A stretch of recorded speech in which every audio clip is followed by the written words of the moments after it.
Boa noite, pessoal. Sejam bem-vindos à GGXP, de férias com a GGXP, viu? Se liga porque este evento, que já estamos no nono dia, né?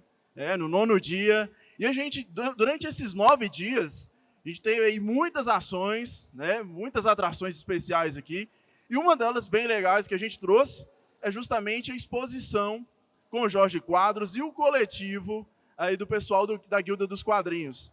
Uma ação de exposição de quadrinhos que a gente já tem um costume de fazer. Ano passado, a gente realizou uma ação verossemelhante a essa, em comemoração justamente ao Dia Nacional dos Quadrinhos.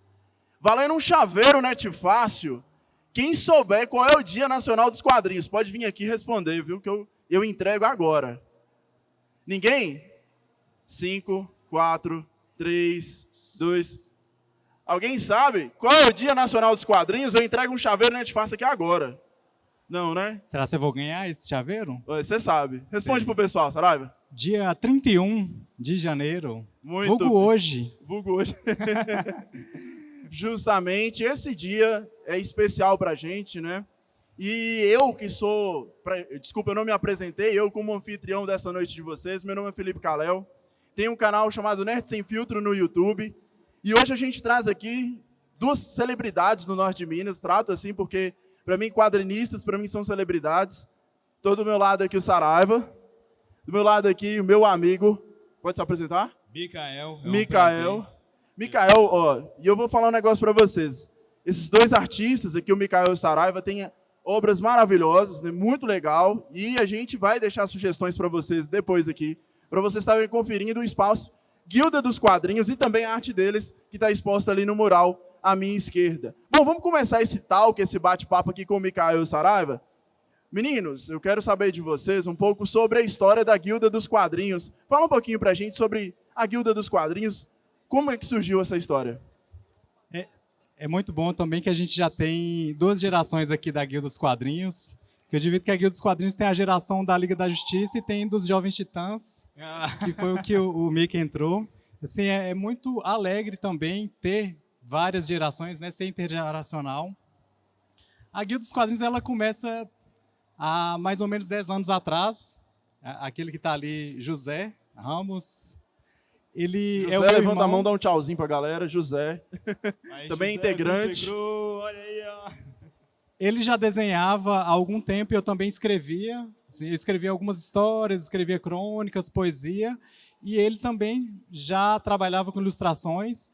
E aí um dia a gente sempre teve essa paixão com os quadrinhos. Sempre gostamos muito, a gente sempre acompanhou, desde sempre. E aí ele me fez o convite para a gente desenvolver uma narrativa gráfica juntos. Juntar o que eu já escrevo com o que ele já desenhava. E aí eu fui pesquisar, assim, como é que faz para fazer um quadrinho? E aí, para pesquisar como é que faz um quadrinho, a gente pesquisou também a própria produção e a história dos quadrinhos. E aí a gente percebeu que tinha um ponto fundamental para os escritores que eram famosos, né, que eram reconhecidos, que eram estar em grupos. Que a gente coloca, né, os grandes grupos também, né, os Vingadores, a Liga da Justiça, a Turma da Mônica. E aí eu vi que, por exemplo, nos Estados Unidos tinham syndicates, nos Estados Unidos tinha a Marvel, não deixa de ser um grupo, que era uma cocriação de várias pessoas. Dificilmente a gente vai conhecer algum quadrinista que ele trabalha sozinho, que ele tem uma obra sozinho, que ele faz tudo do início ao fim.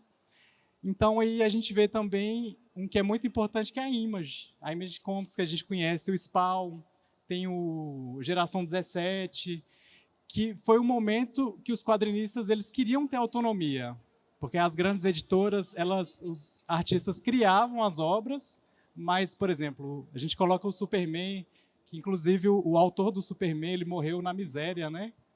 Ele morreu pobre, Com certeza. porque a obra que ele fez ficou com a DC Comics. E assim, a gente vê isso, foi muito recorrente, e aí esses artistas eles vão dizer, não, vamos fazer aqui um grupo que as obras ficam com a gente. E aí eu também vi no Brasil, que no Brasil tinha o Bunker, que o Bunker tinha o Enfio, que nasceu em Bocaiúva, um dos maiores quadrinistas do Brasil. A gente vê também a Laerte, que até hoje é uma das maiores artistas de todos os tempos. E aí eu entendi, tá, tem que ser junto. Não é duas pessoas que vão fazer alguma coisa acontecer. E aí, nesse primeiro momento, a gente chamou o Vitor Magno, que está por aí também.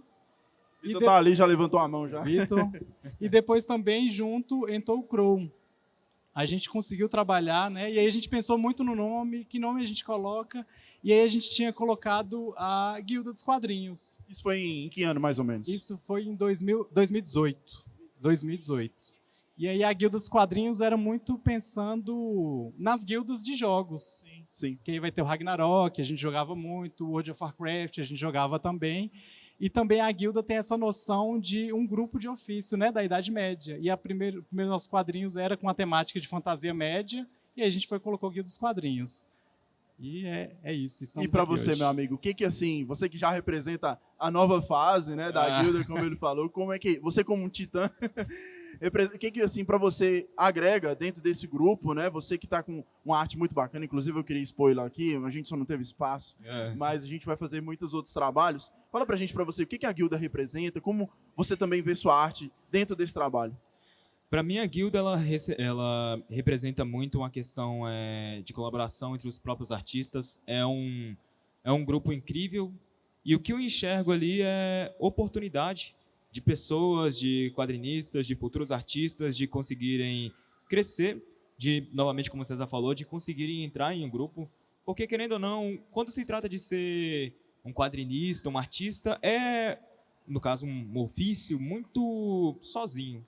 Você trabalha sozinho, igual o César falou, muitas das vezes você nunca está sozinho, mas no começo, quem está começando realmente nunca consegue se entrosar em um grupo, nunca consegue achar pessoas para conseguir trabalhar juntas. Então, a guilda, como esse grupo, essas pessoas que estão de braços abertos para conseguir receber, para mim representa isso. É uma questão de colaboração, que vai abraçar novos artistas, que vai fazer com que novas pessoas consigam crescer, que cada um consiga se ajudar também. Isso é algo que eu enxergo muito na guilda, que eu nunca tinha visto isso antes.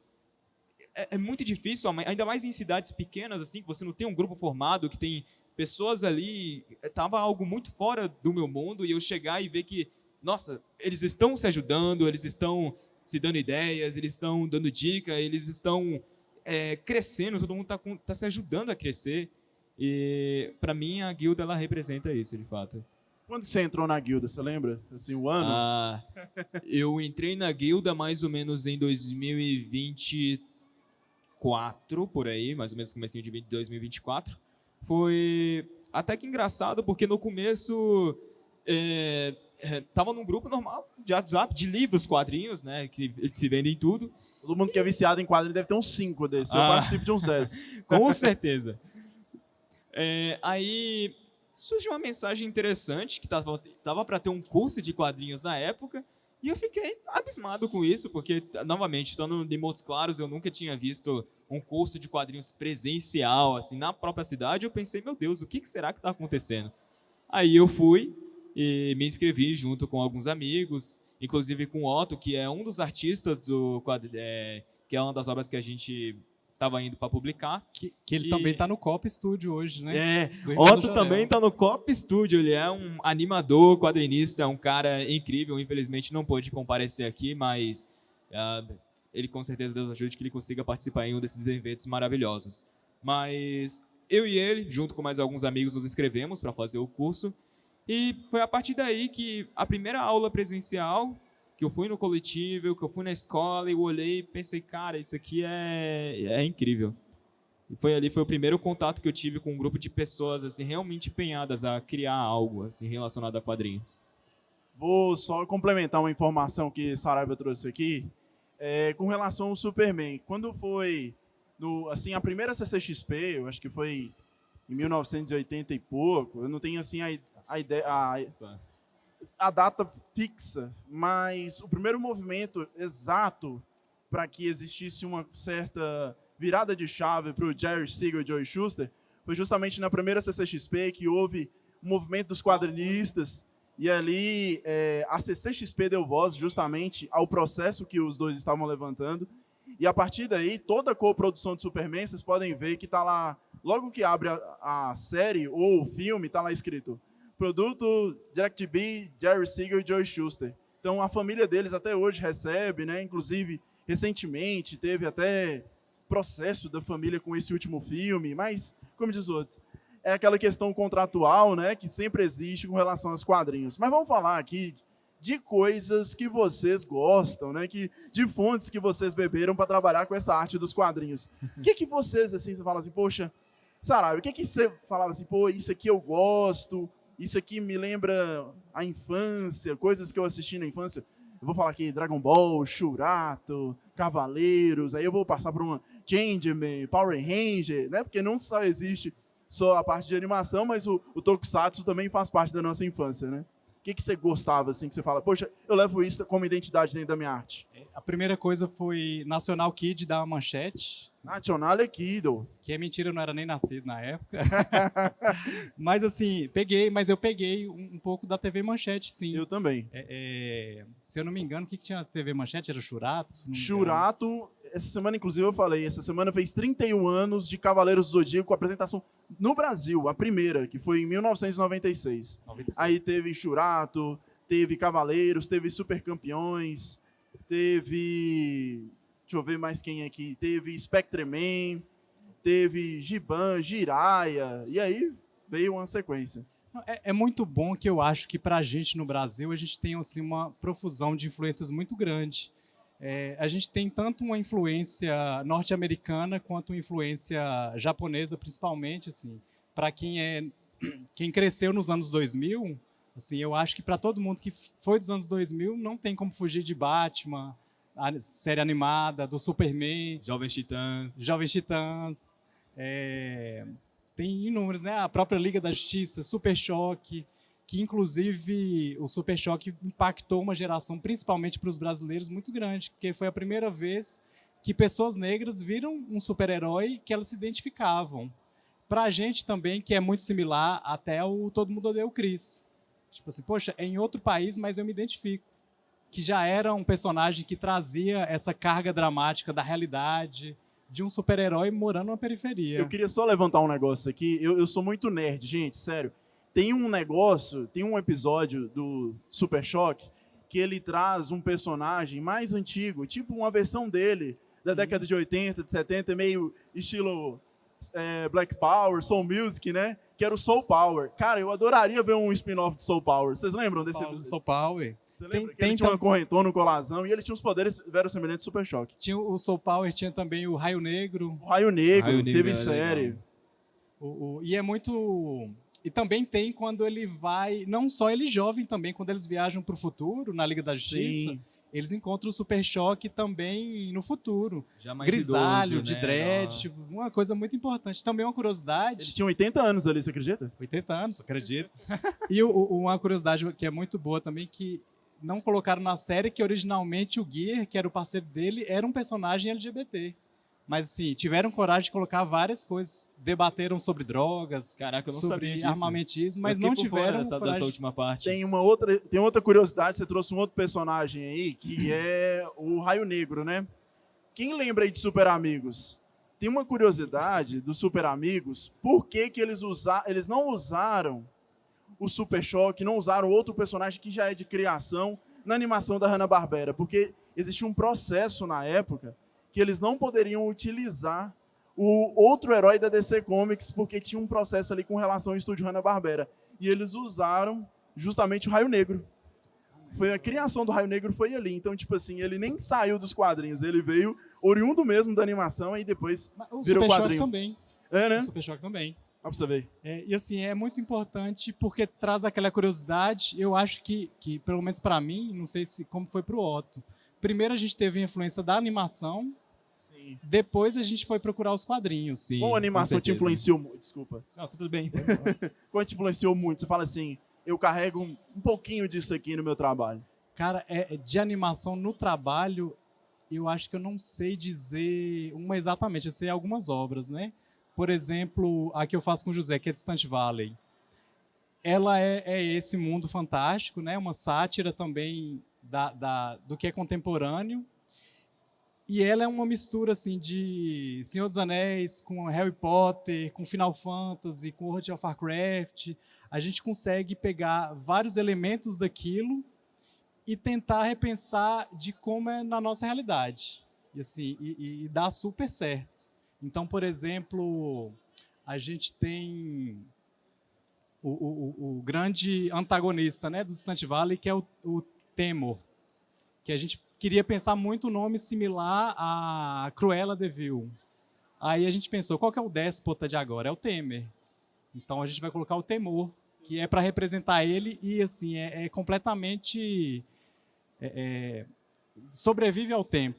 Uma pessoa que lê hoje, ela não vai identificar aquele político, mas ela pode identificar um que está hoje. E aí a gente pensa muito também, poxa, tem Harry Potter, né? A gente tem essa influência, por mais que a autora seja transfóbica, etc. e tal, a gente repudia essa escritora, mas a gente para e pensa, como é que seria uma escola de magia pública? A gente não quer fazer uma escola com armarinho, etc. e tal. A gente quer fazer uma escola de magia que a pessoa da portaria é um ogro, que a merendeira é um elfo. E aí, de pensar de como é que é isso para a gente, não no sentido de querer representar o Brasil. Não, eu quero representar a minha realidade. Dá um senso de realidade para a arte, Dá né? um senso de... E o outro que é mais importante para mim é muito artistas, por exemplo, Boa Noite Pum Pum, que é um mangaká. Até mesmo o André Dahmer, que é um cartunista brasileiro. O autor original do One Punch Man, que são artistas que eles não se preocupam com uma estética assim, agradável, é uma estética suja. Qualquer pessoa consegue, não só um desenhista, mas um quadrinista consegue fazer um desenho, por mais que ele seja feio, que ele seja cru, ele consegue cumprir aquela estética. Eu acho que a grande diferença dos quadrinhos é isso. Justamente. Recentemente teve um artista também, me fala a memória, assim, o nome dele, que é o cara que é o criador de One Punch Man. O pessoal critica muito o traço dele. Nossa, demais. Porque, assim, é um traço muito simplório, né? Como vocês falaram, é uma estética mais suja, né? O termo mais chulo. Mas é um traço mais simples, né? Ele não tem uma... A gente normalmente fala que ele não tem aquela pegada um pouco mais técnica. É porque são dois autores, né? Tem o autor que é da história original e o outro que desenha. Eu sou horrível com nomes, ainda mais em japonês. Somos nós. Me desculpa, somos iguais. Obrigado. Mas é isso, por mais que ele não tenha aquela apuração técnica que outros mangakas têm, ele ainda faz um trabalho muito importante, que ele consegue passar, ainda mesmo com aquele traço, uma boa história. Isso você a mensagem, consegue sentir, né? A mensagem é isso. A mensagem que ele consegue passar é incrível, combinado ainda com... Sai o anime, né? Combinado com o traço de outros artistas assim. Mas se você tirar isso, ele só... A história, você consegue pegar, você consegue... se afeiçoar com aqueles personagens, se identificar. Então, ele tem essa pureza, ele passa essa mensagem, mesmo não tendo essa pureza técnica, que muitos artistas buscam, querendo ou não. Todo mundo quer alcançar, eu quero ser que nem o mangaka de Boa Noite Pum Pum. Aí eles, muitas das vezes, têm um grande foco, eu falo que esse é um problema meu também, tô sendo hipócrita. Esse é o foco de atingir esse nível técnico na arte, mas acaba esquecendo a parte mais importante do que o que você quer passar. Você quer passar algo bonito, mas o que exatamente aquilo representa para você? O que vai representar para outras pessoas? Aí eu acho que isso cria essa barreira, nesse sentido dessa busca técnica na arte. Eu acho que é justamente isso, né? Que você tem ali a questão da estética, né? Quando você olha ali para o mural nosso, lindas artes, né? Inclusive hoje, infelizmente a gente não tem a presença do Jorge Quadros aqui, que é um dos quadrinistas aqui do Norte de Minas. O cara fez artes importantes, não só na questão, ele não é, como diz o outro, roteirista, ele é mais artista, né? Então a parte plástica, obviamente estética dele se destaca muito, mas ele fez belas expressões, né, que muitas vezes conta mais do que o texto, principalmente voltado para Avatar, que é uma produção que agora está nos cinemas, né? Jorge Quadros fez uma das capas e também fez um dos quadrinhos de Avatar. E recentemente, vale destacar que Jorge Quadros também fez uma arte que foi divulgada internacionalmente por James Gunn, que aí, como diz o outro, colocou o Norte de Minas em destaque mundial. James Gunn teve até que vir pedir assim, de certa forma, desculpas, porque não era uma arte oficial, não era a capa de Superman. E aí ele falou, gente, calma, não é uma capa do filme de Superman, respirem, é só uma arte que eu gostei muito. Mas eu acho que esse movimento que o Jorge gerou é como você jogar uma pedra dentro da água, né? Faz aquelas ondas, né? E reverbera, possivelmente, no trabalho de vocês, né? Então, assim, isso coloca Montes Claros dentro do cenário mundial dos quadrinhos de arte, né? E, possivelmente, isso gera consequências como leis de incentivo à cultura, né? Vocês também trabalham com esse movimento, né, de lei de incentivo à cultura, para que vocês também levem essa arte dos quadrinhos à frente, né? Inclusive, tem até QR Code, né, para o pessoal estar lendo, né? Sim, inclusive, quem quiser ler nossos quadrinhos, tem alguns QR Codes ali também. É importante seguir, @Guilda dos Quadrinhos no Instagram, porque a gente tem uma coisa que é muito da nossa identidade, que é tudo que a gente faz tem acesso gratuito. Porque eu acho que é muito bom quando as influências que a gente teve foi a pirataria, né? Não, peraí. Acesso gratuito a quadrinhos? Eu não acredito. Pessoal, então tem um QR Code à minha esquerda, aqui, onde tem um mural do outro lado. Vocês podem escanear e seguir a Guilda dos Quadrinhos automaticamente. Vocês vão ter acesso aos links para estar lendo os quadrinhos. É isso mesmo, né?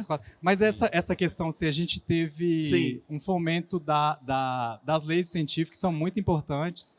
Por exemplo, o curso que a gente fez, que foi o curso de quadrinhos em fio, ele foi através de um edital da Secretaria de Cultura, que foi já baixíssimo, né? Imagina dar, durante 3 meses, para 40 pessoas, você fazer isso remunerando o professor, comprando material com 5 mil. Assim, pouquíssima grana, a gente faz assim, muito do jeito que dá, do jeito que a gente consegue, mas isso dá uma motivada no trabalho, mas hoje o que a gente tem muito forte é a comunidade. Assim como você colocou, por exemplo, o que trouxe à luz o autor de Superman, que foi a comunidade, a Comic Con no início, ela tinha muito essa ideia de comunidade, de se unir, não tinha tanto essa visão lucrativa. Esse vislumbre comercial, né? Esse vislumbre comercial. E aí a gente também fez no Luizinha Gonçalves, né? Tá a nossa companheira Liana Paula do Luizinha Gonçalves.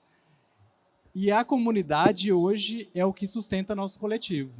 Seja financeiramente, seja para nos motivar, né? Seja para ter a nossa casa, que a gente também convida a todos. A gente tem uma gibiteca, que é um acervo exclusivo para quadrinhos. Tem 1 ano que eu estou devendo essa visita na Gibiteca, viu? Sim, que é muito importante, porque... Eu vou lá. Vai cobrar. Vou lá. A gente sempre fala isso também, a importância de um auxiliar o outro, mas a gente quer ser lido. E para ser lido, as pessoas têm que ler quadrinhos. Mas como é que eu viro, por exemplo, para um jovem e falo assim, olha, para você fazer quadrinhos, você tem que ler muito quadrinho. Ele vai virar para mim e falar assim, ok, mas um quadrinho mais barato... R$50. R$49,90. R$49,90. É claro que tem uns também acessíveis, né? Então, mas não tem graça você pagar R$25 no mensal, só que isso aí você tem que comprar, tipo assim, 40 volumes de R$25. Aí dá quanto no final? São mais de 40, né, durante o ano, né? Durante o ano. E é importante ter um acervo coletivo, que as pessoas conseguem ler coisas antigas, ler coisas novas, ler clássicos. E assim como a gente recebe também essa motivação, a gente quer devolver também para poder receber de volta e girar. Mas o poder público, ele vê a questão dos quadrinhos. Eu vi ontem, o quadrinho, na visão do poder público, é muito de alfabetizar. E a ideia do quadrinho não é alfabetizar. Por exemplo, a gente tem um quadrinho infantil, que é para todas as idades, que não tem uma palavra. Como é que você vai alfabetizar uma criança sem nenhuma palavra? O quadrinho é muito importante também, tem essa grande importância para ler quadrinhos, que é uma mídia extremamente rica. E assim, é muito difícil quando a gente tem que fazer para o poder público, a gente tem que muito justificar, para introduzir na leitura, por mais que a gente não acredite muito nisso, porque não tem visibilidade, não tem. E ela é muito importante, a potência dela é muito grande, porque ela, assim como o teatro, a gente pode fazer uma peça de teatro, nós 3 aqui. Não precisa de grandes recursos. É bom que tenha. Mas o quadrinho, com um papel e uma caneta, você faz um quadrinho. Ele é uma mídia muito fácil de ser produzida. Você não precisa nem de um papel e uma caneta. Se você tiver uma superfície e alguma coisa para riscar, você já consegue fazer um quadrinho. Quem nunca pegou um giz daqueles de escola e fez um monte de quadrado no chão da escola? Ali você pode fazer um quadrinho com É igual aquelas pinturas rupestres, né, na É. parede, as antigas. Como é que você né? vai dizer que aquilo ali não é um quadrinho? Pode ser um quadrinho lá. O primeiro quadrinho, né, É o que informou super- a gente, né? Então, pô, é o Superman lá, lutando contra dinossauros e tudo. Tem uma história muito interessante, vocês falaram sobre isso. Você sabe como é que... recentemente, eu ganhei um presente da minha esposa. Era o livro contando a história de Jerry Siegel e Joe Shuster, né? Chama Os Heróis por Trás da Capa. E aí, o início do livro... O livro é todo em quadrinho, não é escrito, né? É todo em quadrinho. E, primeiramente, eu recebi... Foi uma baita surpresa quando eu abri e foi em quadrinho. Eu fiquei numa alegria danada. E quando eu continuo... A primeira parte da história do livro é justamente contando como o Joe Shuster, ele estava na sarjeta e um policial encontrou ele. E aí ele vai, e o policial vai, e uma criança acha ele, né, deitado num banco da praça. O policial vai reconhecer ele e paga uma sopa para ele. Aí ele vai e fala assim, isso aqui é um desenho? E o policial ainda não sabia quem era ele, de fato. Ele vai e desenha no papel, no guardanapo, o Superman, que o policial vai e pergunta para ele. Aí começa a história do livro. Ele começa a contar o porquê que ele estava ali, como aquilo ali surgiu, né, o problema da história dele de processo. Esse livro é sensacional. Depois vocês procurem a história de Joe Shuster e Jerry Siegel. É um livro sensacional, todo em quadrinhos. E assim, justamente o que vocês falaram. Começa justamente com um simples guardanapo simples e uma desenho. caneta, né? Uma coisa também legal da gente mencionar, além desse trabalho de vocês, é importante frisar o como vocês levam essa política do gratuito, né, cara? Porque, assim, a leitura no Brasil é difícil, a gente sabe, existe toda uma sistemática, mas essa questão de você colocar quadrinhos disponíveis gratuitos facilita bastante, não é, Otto? Com certeza. Micael, o Micael, Otto tá no Rio de Janeiro, infelizmente. É aquela questão dos nomes que a gente falou anteriormente, né, sim, Micael? totalmente, eu entendo. Mas... Qual era a pergunta mesmo? Eu acabei perdendo. Não, a importância, Micael, de vocês liberar esse acesso gratuito dos quadrinhos, né? Principalmente que a gente sabe da dificuldade, né? Da questão das pessoas terem acesso, de comprar quadrinhos também, né, cara? Sim, de comprar e de você incentivar a leitura essa através, né? dificuldade financeira que é para todo mundo, nem sempre alguém vai ter acesso à internet, porque as pessoas podem falar, lê online, lê em algum site que tiver por aí, mas muitas das vezes não tem pessoas que têm essa oportunidade. E essa parte de a gente deixar, igual, por exemplo, a Gibiteca, gratuita, a gente deixa em aberto para as pessoas conseguirem ter essa oportunidade de pegar um quadrinho, de ler, de poder desfrutar de vários autores, de várias épocas também, porque tem muitos quadrinhos que acabaram, infelizmente, se perdendo. Muitas das editoras não republicaram ou demoram demais para poder republicar. Eles acabam se perdendo, mas gera esse incentivo para poder criar também. As pessoas leem quadrinhos, as pessoas veem essas histórias e eu, ao menos, espero que isso seja uma inspiração para elas criarem suas próprias histórias, passarem suas próprias ideias, suas próprias mensagens, com personagens, podem ser, não sei, algo mais mega realista, ou simplesmente uma forma de um quadrado ali, você consegue passar a mensagem que você quiser. E a criação é algo importante e que, infelizmente, a gente tem visto muito menos agora, então a gente espera que toda essa questão de deixar os quadrinhos gratuitos, de abrir a Gibiteca, não só a Gibiteca, mas outros eventos também que permitam que elas tenham essa oportunidade de desfrutar algo, de se inspirar e poder criar algo também.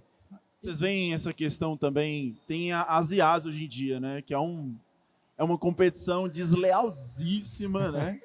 E como é que vocês veem esse processo da IA para vocês? Assim, vocês imaginam que vocês possam atrelar isso dentro do trabalho de vocês? E como diz o outro, é uma faca de dois gumes, né? Então, assim, tem a parte ruim, né? Com certeza a gente sabe que tira toda a identidade criativa da pessoa. Ela pode pegar justamente um papel e desenhar, né? E ali na IA você só tem a transcrição e ela cria. Mas vocês veem esse processo de talvez falar assim, poxa, mas talvez eu possa isso agregar dentro do meu processo. Sim, com certeza. A parte da IA, ela é uma faca de fato de dois gumes. Como eu falei, eu não, ao menos eu, não sou contra a tecnologia. Eu quero que a tecnologia evolua porque isso abre portas para nós. Eu sou fã da tecnologia. Eu não sou o cara que vai pesquisar tudo, mas eu gosto bastante. Só que, claro que com a vinda da inteligência artificial, eu acho que a implementação dela na arte, nessa questão da cultura, foi algo muito desbalanceado, sabe? Não foi algo legal de se fazer. Primeiro, a gente teve o problema do recolhimento de imagens, não só dos próprios artistas em si, do trabalho de artistas, mas de fotos de pessoas sem autorização, sem remunerar de maneira correta, e acabaram sendo utilizadas para poder alimentar a parte da inteligência artificial, que hoje gera artes, gera prompts. Não, na verdade não. Com prompt você vai gerar a imagem, só que o que está ali é só um monte de mistura de imagens de várias e várias artes, de várias e várias de imagens de pessoas que não tiveram a autorização adequada, não deram autorização adequada para isso, não, artistas que simplesmente foram roubados, literalmente foram roubados, e isso cria um enorme problema. Novamente, quem quiser implementar, pode implementar, mas eu sinto que a IA ela tira um pouco desse quesito de você, do aprendizado, sabe? Como eu falei, ela facilita em algumas coisas. O senso de liberdade de criação, né? Porque muitas vezes você desenha. Ela tira essa questão do buscar, porque se você tem inteligência artificial, para que você vai procurar como saber desenhar? Para que você vai procurar como saber fazer uma música? Você perde esse senso de aprender algo. E, como eu falei, né, tem toda essa questão dos trabalhos roubados. Se você quer falar alguma coisa? Isso é muito interessante, porque eu acho que dialoga também com essa questão da gratuidade. Não é que é gratuito, né? O acesso é gratuito. Isso já aconteceu com a gente logo no início, por exemplo, que dialoga assim, para exemplificar melhor. Por exemplo, logo no início, a gente fez um trabalho para uma grande rede de escolas. E aí a gente, assim, a remuneração foi R$300 para uma página, que é pouquíssimo para uma grande rede de escolas. E aí a gente disse, olha, vocês podem usar, desde que seja de forma gratuita, e vocês não podem ter nenhum lucro com essa obra, mas ela é gratuita. E aí um dos gestores falou, não, mas se a gente quiser usar num produto, por exemplo, uma mochila? Aí eu falei assim, não, a negociação é outra. Porque se você fizer uma mochila com o nosso produto, em uma venda de uma mochila, você já pagou o que você está pagando para a gente. Então não é justo, a gente vai negociar de novo. O da IA entra muito nisso. O problema é esse, é roubar dos artistas e algumas pessoas ficarem bilionárias em cima da obra de inúmeras pessoas que muitas delas morrem na miséria. Então não é ético a forma que a ferramenta é utilizada. A ferramenta, ela assim, tem um grande potencial, mas a forma que ela foi construída que assim, é um grande prejuízo para a humanidade. Mas sim, ela também pode ser vocês me usada. deixaram curioso com uma coisa. Eu sou muito curioso. Eu não sou. Eu fui daquele que desenhava Dragon Ball, sabe aqueles gominhos no braço do Goku, assim, vários? Parecendo uma nuvem. Parecendo uma nuvem. Eu fui desses. E aí, assim, como é que vocês lá, eu sei que vocês aplicam também a identidade no curso, né? Como é que vocês falam assim, ó, pessoal, a identidade visual, vocês manuseiam isso com as pessoas que fazem o curso com vocês? Isso foi muito interessante. A gente dialogou muito. Quem deu as aulas foi o Vitor. E isso foi uma coisa importante na construção das aulas, porque a gente não queria, por exemplo, que fosse uma aula de estilo de super-herói ou de estilo de mangá. E isso é um dos grandes trunfos do nosso coletivo, é que cada um tem uma identidade muito singular, muito diferente. Então, no curso, o que a gente fez? A gente aplicou algumas teorias sobre narrativa, algumas teorias sobre desenho, mas o que a gente sempre colocava em pauta é que não tem certo e errado. Então, não tem que seguir proporção X de 3 cabeças, ou a musculatura tem que ser dessa forma. Se você quer contar história, se você quer contar uma história de super-herói e quer seguir essa estética, siga. E a gente sempre coloca assim, que essa identidade ela é inegociável de como a pessoa quer fazer. Eu quero fazer uma história em quadrinhos com giz de cera. Poxa, muito massa. Nunca vi, quero ver essa história. Eu quero fazer uma história em quadrinhos tirando fotografia. Poxa, faz. E a gente sempre trabalhou muito isso do experimental. Por exemplo, no nosso coletivo tem histórias em quadrinhos com pintura a óleo digital, tem com o estilo cartoon, O muralismo também. com muralismo. A capa, aqui a gente tem uma capa que ela é feita com muralismo. A página do quadrinho é a parede. Então a gente fez na parede, cada um, inclusive ela é muito forte, porque cada quadro da história foi um artista diferente que fez. Então é um muralismo que cada quadro tem uma identidade diferente. A gente procurou ter uma rima entre elas, mas a preocupação não era essa. E uma das nossas grandes preocupações, por isso a gente tem muita dificuldade também de migrar para o mercado formal, de vender o nosso produto. Né? Ser mais Nosso- comercial. De ser mais comercial. Porque é isso, às vezes você quer fazer uma coisa de giz de cera. Você vai vender isso para uma editora, ele vai falar assim, meu amigo. Isso não vende, né, cara? Você quer algo... Olha só essa Depender. arte. Não. Vai depender, né? Vai depender. A gente te liga mais tarde. Essa coisa assim, vocês me lembraram aí. Tem um quadrinho do Superman chamado Quatro Estações. Eu pouco fã do Superman, né? Tipo assim, posso nem falar muito, né? Mas o Quatro Estações trata justamente de dois movimentos que é perceptível. Um é a semiótica. Por que quatro estações? Você vai ver que dentro do quadrinho vai citar, lógico, as estações, e cada fase é de uma cor. Tipo assim, o inverno é mais azul, o verão é cores mais quentes, né? Laranja, amarelo. E o mais interessante, depois vocês podem pesquisar o Quatro Estações, inclusive lá no meu canal Nerd Sem Filtro eu falo sobre esse quadrinho. Cada personagem conta uma versão de Superman em cada estação. E, além disso, tem a estética do Superman, não é um cara com um perfil grego. Ele é um gordinho, fortão, altão. Ele não é totalmente perfil definido, entendeu? Ele é grandão, gordão, fortinho. E, assim, aquilo ali, quando eu era criança, obviamente, aquilo ali me chamou muita atenção, porque eu falei assim, moxa, mas Superman que eu vi na primeira história, que foi o fim do planeta diário, não tinha nada a ver com esse Superman, né? É um cara marombado ali que a gente via, com a luz do sol refletindo. Justamente.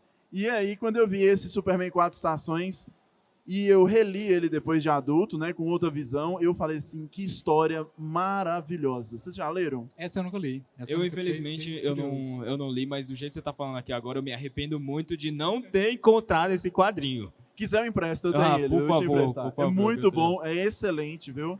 Então, assim, eu acho que essa questão, por isso que eu perguntei para vocês, porque eu tenho muito essa questão do visual. Como editor, eu trabalho muito vídeo, meu áudio é ruim. Aí, eu gosto muito da imagem, da fotografia, então isso sempre me chamou a atenção. Agora, vamos falar aqui com o pessoal sobre a Guilda dos Quadrinhos. Onde é que pode encontrar o espaço de vocês, a Gibiteca? Então, a Gibiteca está, como eu falei, no Centro de Convívio, que é a Ocupação Urbana de Cultura, Luizinha Gonçalves, que fica na Rua D, 119, Vila Atlântida, aberto. Quem quiser ir pegar qualquer livro, sim, fique à vontade, sim, estão convidados. Se alguém tiver também alguma doação para contribuir com a Gibiteca, lá também acaba que é um pouco a casa hoje, né, da Guilda dos Quadrinhos, porque é onde a gente teve o curso de quadrinhos em fio. Sim. A gente ainda não tem, né? A gente quer fazer um dia um estúdio, um parquinho gráfico. E a gente também trabalha muito nisso no digital. Então, assim, jogando Guilda dos Quadrinhos no Google, já acha tudo. A gente geralmente posta sempre no Instagram e a gente usa esse espaço do digital assim, para conseguir democratizar muito o nosso trabalho. Bom, eu sei que muita gente aqui gosta de quadrinhos, né? Normalmente todo nerd gosta. E eu fiquei sabendo, eu vou deixar para o meu amigo Mikael contar a novidade, que eu fiquei sabendo que vocês vão fazer um lançamento de quadrinhos, é isso mesmo? Com certeza a gente vai lançar um quadrinho novo. Eu sou péssimo para promoção, não sei por que me passou esse trabalho. Eu gosto de deixar, sabe assim, a batata quente na mão do A entrevistado. batata quente já estourou, já estourou. Conta aí sobre o que é a história. Tá bom. A história... Pode dar spoiler se pode quiser. dar spoiler? Tá já, meu Deus do céu. O quadrinho que a gente está que eu e Otto, nós estamos criando ainda, se chama O Corpo. Ele é O Corpo. Ele é um quadrinho focado na história de 3 meninos brasileiros. A gente focou muito nessa questão de passar em uma zona rural, representar um pouco mais quem já viveu na roça, quem cresceu na roça, passou as férias na casa da avó, vai conseguir se identificar.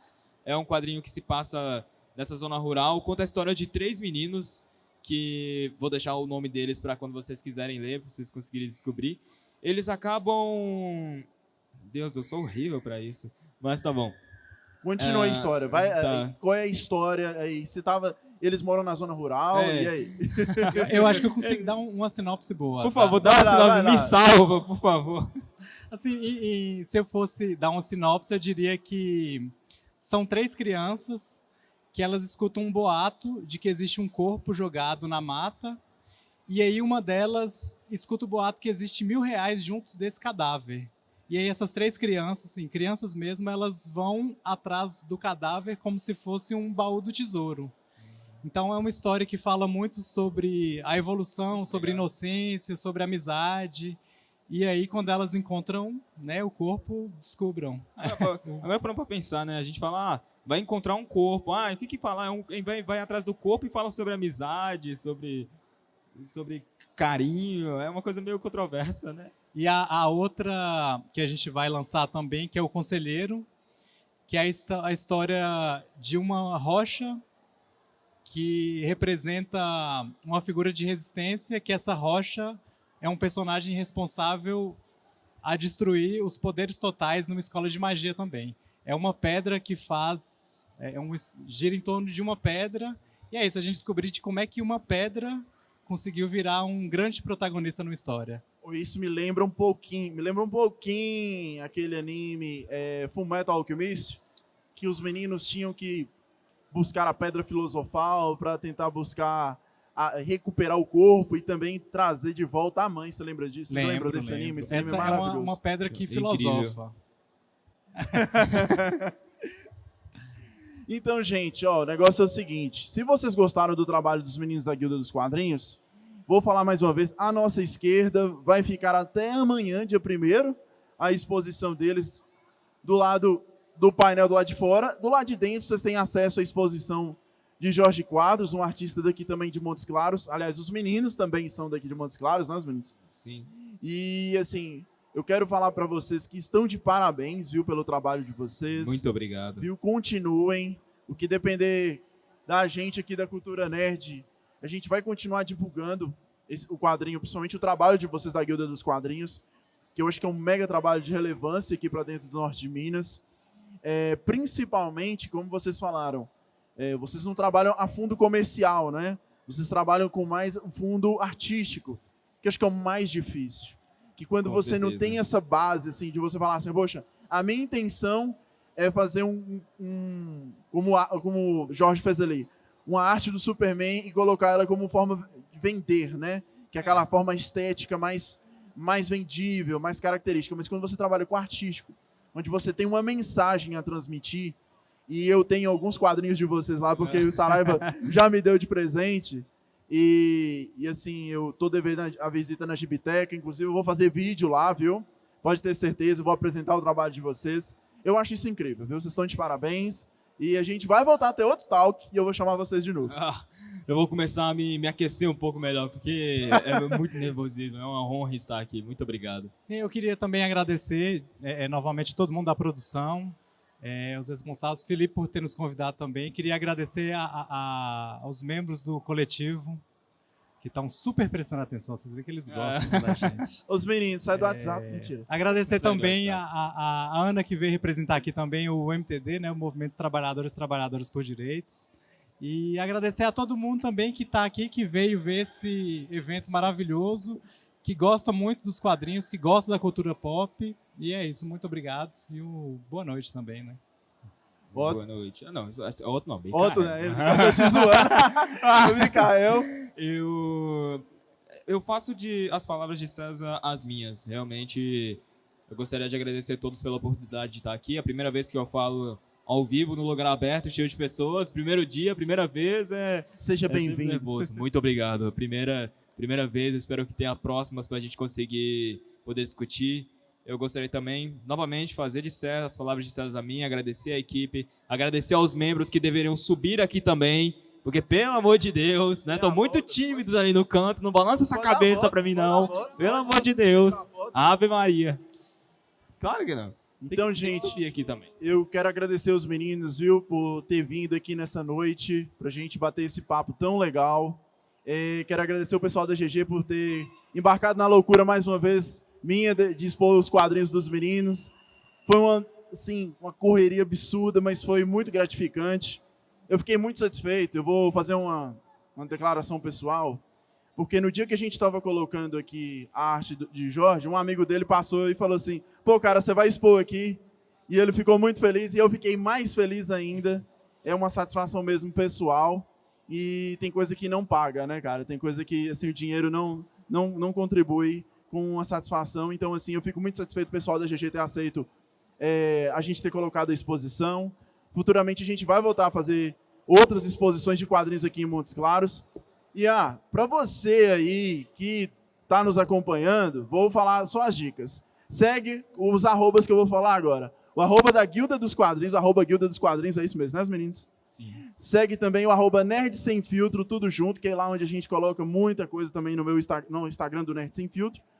Segue também aí o arroba Nerd Clube Rádio, que é onde os meninos também, semana que vem, vão estar lá, fazendo participação lá do nosso programa, na Rádio Unimontes. A gente vai voltar com o programa aí ao vivo de novo, então vocês ficam tranquilos. E a gente tem as nossas colunas na Revista Tempo, Portal Ibterra, Gerais News. Só pesquisar lá, Felipe Calão no Google, que vocês vão achar a gente sempre levando cultura nerd para vocês. Mais uma vez, muito obrigado, viu? Uma ótima noite a todos. Peraí. Amanhã eu volto com um quiz nerd aqui, premiação Net Fácil.